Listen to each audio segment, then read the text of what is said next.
Hello, friends, and welcome to Storytime.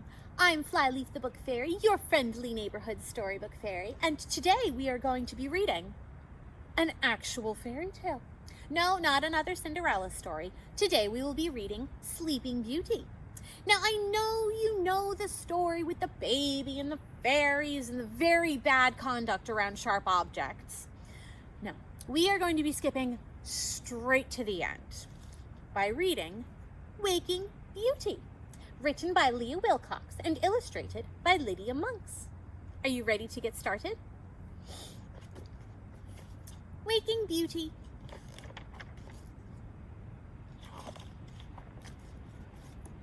Once upon a Saturday, in search of dragons he could slay, Prince Charming heard a dreadful sound that shook the land for miles around. It thundered from a castle tall. He raced to scale its prickly wall. "A dragon lies within!" he cried, and hand on sword he crept inside.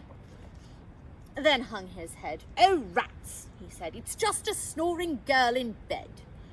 He peeked behind her canopy and spied some fairies. 1, 2, 3. "She's snored this way 100 years!" they whimpered through their fairy tears. "That long?" he cried. "She sure sleeps late. Wake her up! Why do you wait?" The fairies scowled. "Don't be so dense! She'll only wake up for a prince. We see you finally made the trip, so give the girl a little lip." "Okay," he said, "if you insist." He drew his mouth up in a twist and hollered, "Wake up, lazy bones!" Her snores drowned out the fairy's groans. Is that what he's supposed to do to wake her up? Oh my goodness. Maybe he'll get it right the next time. They shook their heads. "No, not like this. You have to wake her with a..." "Hey, I know!" He tapped his head and started jumping on the bed. Beauty shot up, hoops and all, then sailed down like a parasol. This did not wake the maiden fair, but loosed the cobwebs from her hair.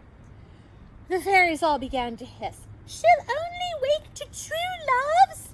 "Wait!" Prince Charming waved his hand. "Don't worry, girls, I understand." And stooping o'er her snoring snout, he dumped a water pitcher out.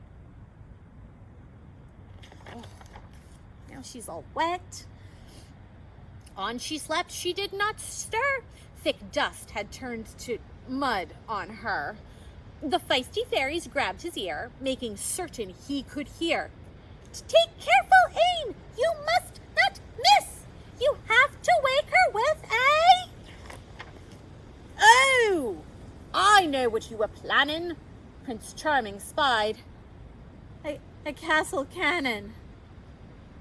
He stuffed the Sleeping Beauty in. She soon came shooting out again. That's not how that's supposed to work, is it? Oh dear. Kaboom! She fell into the moat where all her hoops kept her afloat. Still, on she snored as frightened trout and the crocodiles jumped right out. Prince Charming fished the girl ashore. The fairies yelled, "Enough! No more!" They fluttered round him, feeling frantic. "How can you be so unromantic? She won't have ever after bliss until you wake her with a kiss!" The prince's knees began to shake. His noble heart began to quake. 100 years of morning breath? Wow, that could be the kiss of death. He poked her muddy, matted curls. "I've heard that there are germs on girls." He wiped her mouth clean with his shirt. "I hope," he squeaked, "this doesn't hurt." His puckered lips met Beauty's. Mwah! And in her sleep, she kissed him back. Prince Charming smiled. "Not bad," he said. The maiden sat up in her bed. She stretched and yawned and rubbed her eyes. Then, much to everyone's surprise, she poked Prince Charming with her fist. "Who said that you could have a kiss?" pummeled prince slid down, poor chap, and fell asleep on Beauty's lap. Beauty groaned and bent to shake him. "Fairies, tell me how to wake him." "Just let the poor boy sleep," they said, and tired too, they went to bed. But fairy tales can't end like this. We know she woke him with a kiss. The end.